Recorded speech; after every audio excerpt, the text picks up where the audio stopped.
America, Israel, Iran ఈ యుద్ధం ఇంకా ఇలానే కొనసాగితే పరిస్థితి ఏంటి?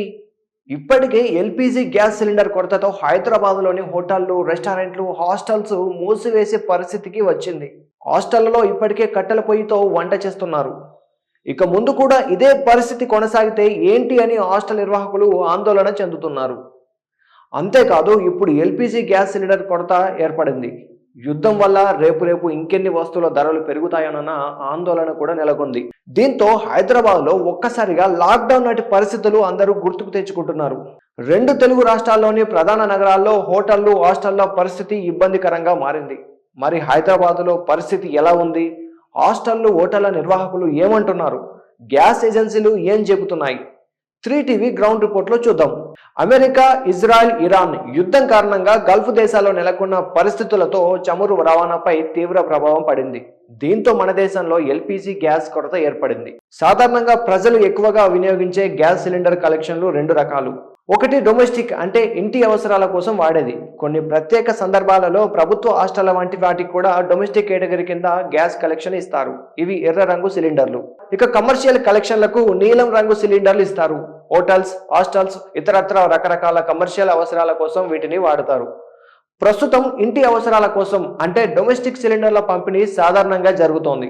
కానీ కమర్షియల్ సిలిండర్ల కొరత పెరిగింది. ఆ ప్రభావం వాణిజ్య రంగంపై విపరీతంగా పడింది. అమీర్పేటలోని హాస్టల్స్ అసోసియేషన్ వారిని 3టీవీ సంప్రదించగా వారేమన్నారంటే, సోమవారం సాయంత్రం నుంచి అంటే మార్చి 8 నుంచి మాకు సరఫరా ఆగిపోయింది. డీలర్లు కూడా ఫోన్ ఎత్తడం లేదని చెబుతున్నారు. తాము వాడే దానిలో సగం సిలిండర్లైనా ఇవ్వమని అడుగుతున్నా ఇవ్వడం లేదని, మాకు కాస్త ముందు నుంచి చెప్పి ఉంటే మేము ప్రత్యామ్నాయం ఏర్పాటు చేసుకునే వాళ్ళమని వారు చెబుతున్నారు. హాస్టల్స్ లో గ్యాస్ ఎక్కువ ఖర్చయ్యే పదార్థాలను వండడం లేదని నిర్వాహకులు చెబుతున్నారు.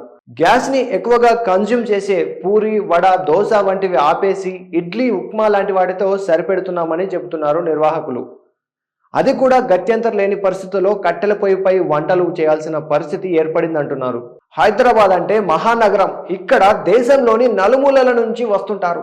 వారికి ఇక్కడ హాస్టల్ తప్ప మరో ఆప్షన్ లేని వారు కూడా ఉంటారు. అలాంటి వారి పరిస్థితి ఏంటి? ఇలాంటి పరిస్థితుల్లో వారు ఎక్కడికి వెళ్తారనేది గందరగోళంగా మారింది. ఇప్పటికే చిరు వ్యాపారులు అంటే టీ స్టాలు, కర్రీ పాయింట్ లాంటి వాళ్ళు మూసివేసుకునే పరిస్థితికి వచ్చారు. ఈ రోజుకి ఇలా ఉన్న గ్యాస్ బండతో నడిపిస్తున్నామని రేపటి పరిస్థితి ఏంటో అర్థం కావడం లేదంటున్నారు. గ్యాస్ కోసం డిస్ట్రిబ్యూటర్స్ కి కాల్ చేస్తే ఎవరు రెస్పాండ్ కావడం లేదని కూడా చెప్తున్నారు. పరిస్థితి ఇలానే కొనసాగితే అన్ని మూసివేసుకుని మళ్ళీ ఊర్లోకి తిరుగు ప్రయాణం అవ్వాల్సిందని కూడా చెప్తున్నారు వారు.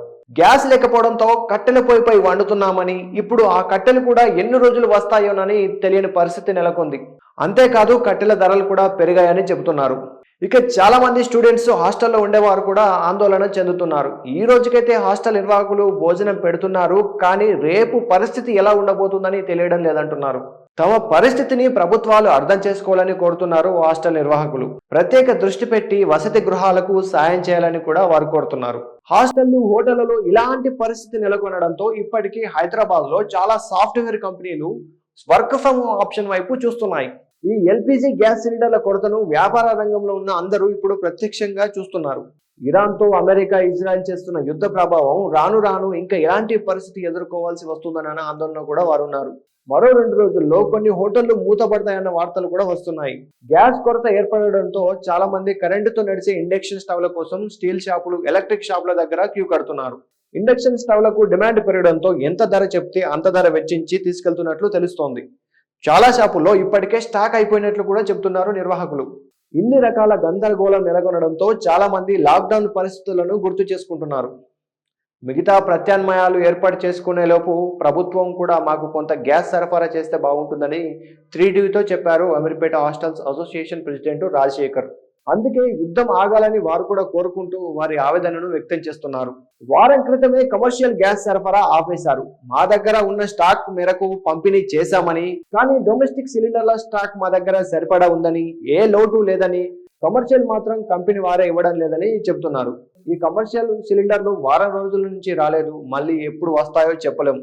కాబట్టి ఇంటి వినియోగానికి గ్యాస్ వాడాలనుకునే వారు ఏ రకంగానూ కంగారు పడక్కర్లేదని గ్యాస్ ఏజెన్సీలు చెబుతున్నాయి. గ్యాస్ నిల్వలు సరిపడా ఉన్నాయి, కంగారు పడవద్దంటూ కంపెనీలు డొమెస్టిక్ కస్టమర్లకు మెసేజ్లు కూడా పంపుతున్నాయి. అయితే తమను కూడా రెసిడెన్షియల్ గా గుర్తించి కనీసం రోజుకు 1 సిలిండర్ అయినా ఇవ్వాలని హాస్టళ్ల సంఘం కోరుతోంది. హాస్టళ్లు హోటళ్లు కంటే భిన్నమైనది చిరు వ్యాపారుల పరిస్థితి. రోడ్ల పక్కన చిన్న చిన్న బండ్లు షెడ్లలో ఆహార పదార్థాలు అమ్మే వ్యాపారులపై ఇది తీవ్ర ప్రభావం చూపుతోంది. ఇప్పటికే ఆన్లైన్ ఫుడ్ ఆర్డర్స్ కూడా తగ్గినట్లు రిపోర్ట్స్ వస్తున్నాయి. యుద్ధం కారణంగా ఏర్పడిన ఒక ఎల్పిజి గ్యాస్ సిలిండర్ షార్టేజ్ మొత్తం అన్ని వ్యవస్థలపై ప్రభావం చూపుతోంది. రేపు ధరలు పెరుగుతాయనన్న ఆందోళన కూడా నెలకొంది. ఒకవేళ యుద్ధం ఇలానే కొనసాగితే పరిస్థితి ఎలా ఉండబోతోంది ఊహిస్తూనే భయంగా ఉంది కదూ. ఇప్పటికే ఒక ఎల్పిజి గ్యాస్ సిలిండర్ల కొరతతోనే ఇంత గందరగోళం నెలకొంటే ఇదే యుద్ధం ఇలానే కొనసాగితే హైదరాబాద్ లాంటి మహానగరాల్లో పరిస్థితి ఎలా ఉంటుందో ఊహించలేము. అందుకే యుద్ధం వీలైనంత తొందరగా ముగిసిపోవాలని అందరు కోరుకోవడం తప్ప చేసేదేం లేదు. అందుకే గ్లోబలైజేషన్ లో ప్రపంచవ్యాప్తంగా ఏ దేశంలో యుద్ధం జరిగినా మిగతా అన్ని దేశాలపై ఎఫెక్ట్ పడుతోంది. దాని ఎఫెక్టే ఇప్పుడు మనం చూస్తున్న ఎల్పిజి గ్యాస్ సిలిండర్ల కొరత. రేపు ఈ పరిస్థితి ఎక్కడికి వెళ్తుందో ఎవరు చెప్పలేము. సో మీరేమంటారు? యుద్ధంపై మీ అభిప్రాయం ఏంటి? ఖచ్చితంగా కమెంట్ చేయండి.